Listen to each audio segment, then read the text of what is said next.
आधा घंटा यदि आप शरीर को भूलने वाला भजन कर लें तो आपके अंदर ऐसी सामर्थ्य आ जाएगी कि यहां से लेकर के ब्रह्मलोक तक को आप देख लेंगे। सिर्फ 30 मिनट। यदि आपका ऐसा अभ्यास हो जाए कि आप 30 मिनट बैठ 30 मिनट शरीर सुधी भूल गए, आप ध्यान में बैठे, ये विस्मृत हो गया, बाहर 30 मिनट तक आपको शरीर की स्तुति नहीं, इष्टाकार वृत्ति, केवल प्रभु, केवल स्वरूप स्थित, तो आप में इतनी आध्यात्मिक शक्ति आ जाएगी, यहां से बैठे ब्रह्मलोक तक को देख सकते हो, आप सूक्ष्म सृष्टि को देख सकते हो। ऐसी सामर्थ्य देखो, ललचाओ ऐसी सामर्थ्य के लिए। यहां ललचा रहे हैं समोसा चटनी गुलाब जामुन के लिए। आप सोचो, बाबा कह रहे हैं अगर 30 मिनट तक के लिए आप शरीर भूलने वाली साधना कर लेगी, इतना नाम में डूबे कि 30 मिनट तक होश ही नहीं, तो आपके सामने ये सूक्ष्म सृष्टियां प्रकाशित हो जाएंगी।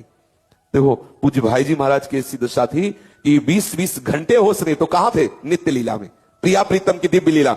ये सब माया जलित लीला नहीं, प्रिया प्रीतम की लीला, श्यामा श्याम की अद्भुत लीला में अभ्यास। देखो नए शरीर वाले साधक को आसन का अभ्यास जरूर करना चाहिए। आप शांत भाव से बैठना सीखें, आप हल्का आहार करके और आप ब्रह्मचर्य रहते हुए जब शांत भाव से बैठने की चेष्टा करेंगे, वीर ऊर्ध्वगामी हो जाएगा, आपकी वायु शरीर की पच जाएगी। आसन में जितनी देर बैठे उसके 30 मिनट में कुछ खाए पिए नहीं, वायु बिगड़ जाएगी। गंभीरता पूर्वक आप साधन में लगे, कुछ ही दिनों में शरीर, आप 2-4 घंटे बैठना तो एक साधारण सी बात है, साधारण सी बात। महापुरुष जन 18-18 घंटे एक आसन पे बैठे, 18 घंटे एक आसन पे। देखो बाबा के लिए आया, कई वर्ष बाबा लेटे ही नहीं, अभ्यास है। आप जैसा अभ्यास कर लें।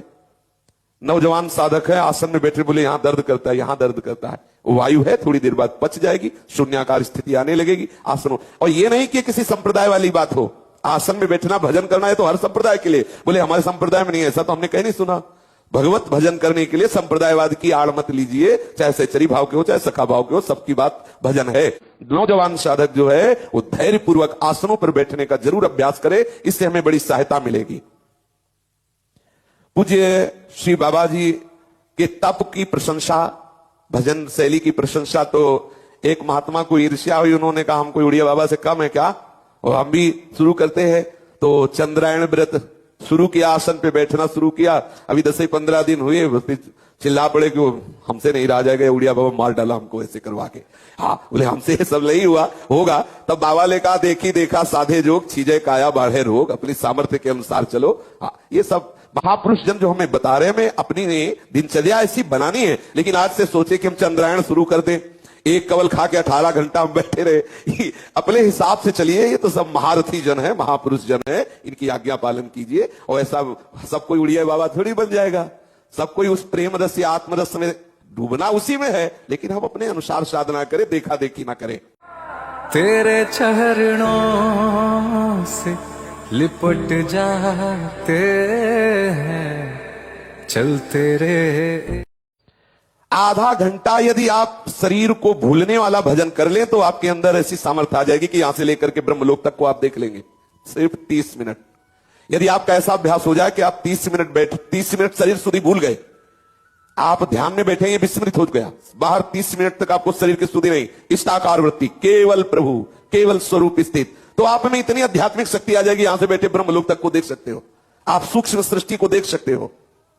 ऐसी सामर्थ्य देखो, ललचाओ ऐसी सामर्थ्य के लिए। यहां ललचा रहे हैं समोसा चटनी गुलाब जामुन के लिए।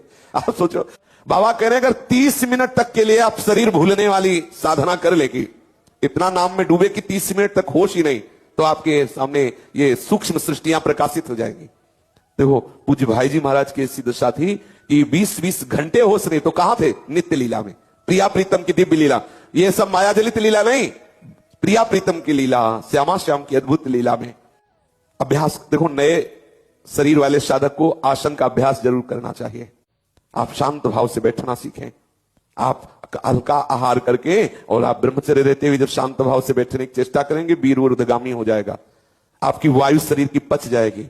आसन में जितनी देर बैठे उसके 30 मिनट में कुछ खाए पिए नहीं, वायु बिगड़ जाएगी। गंभीरता पूर्वक आप साधन में लगे, कुछ ही दिनों में शरीर, आप 2-4 घंटे बैठना तो एक साधारण सी बात है, साधारण सी बात। महापुरुष जन 18-18 घंटे एक आसन पे बैठे, 18 घंटे एक आसन पे। देखो बाबा के लिए आया, कई वर्ष बाबा लेटे ही नहीं, अभ्यास है। आप जैसा अभ्यास कर लें। नौजवान साधक है, आसन में बैठे, बोले यहां दर्द करता है, यहां दर्द करता है, वायु है, थोड़ी देर बाद पच जाएगी, शून्याकार स्थिति आने लगेगी आसनों। और ये नहीं कि किसी संप्रदाय वाली बात हो, आसन में बैठना भजन करना है तो हर संप्रदाय के लिए। बोले हमारे संप्रदाय में नहीं है, ऐसा तो हमने कहीं नहीं सुना। भगवत भजन करने के लिए संप्रदायवाद की आड़ मत लीजिए, चाहे सहचरी भाव के हो चाहे सखा भाव के हो, सबकी बात भजन है। नौजवान साधक जो है वो धैर्य पूर्वक आसनों पर बैठने का जरूर अभ्यास करे, इससे हमें बड़ी सहायता मिलेगी। पूज्य श्री बाबा जी के तप की प्रशंसा, भजन शैली की प्रशंसा, तो एक महात्मा को ईर्ष्या हुई, उन्होंने कहा हम कोई उड़िया बाबा से कम है क्या, और हम भी शुरू करते हैं। तो चंद्रायण व्रत शुरू किया, आसन पे बैठना शुरू किया। अभी 10-15 दिन हुए, फिर चिल्ला पड़े कि हमसे नहीं रहा जाएगा, उड़िया बाबा मार डाला हमको ऐसे करवा के। हाँ बोले हमसे ये सब नहीं हुआ होगा। तब बाबा ने कहा देखी देखा साधे जोग, छीजे काया बाढ़े रोग, अपनी सामर्थ्य के अनुसार चलो। हाँ ये सब महापुरुष जन जो हमें बता रहे हैं, हमें अपनी दिनचर्या ऐसी बनानी है। लेकिन आज से सोचे कि हम चंद्रायण शुरू कर दें, एक कवल खा के 18 घंटा हम बैठे रहे, अपने हिसाब से चलिए। ये तो सब महारथी जन है, महापुरुष जन है, इनकी आज्ञा पालन कीजिए। और ऐसा सब कोई उड़िया बाबा थोड़ी बन जाएगा, सब कोई उस प्रेम रस या आत्मरस में डूबना उसी में है, लेकिन हम अपने अनुसार साधना करें, देखा देखी ना करें।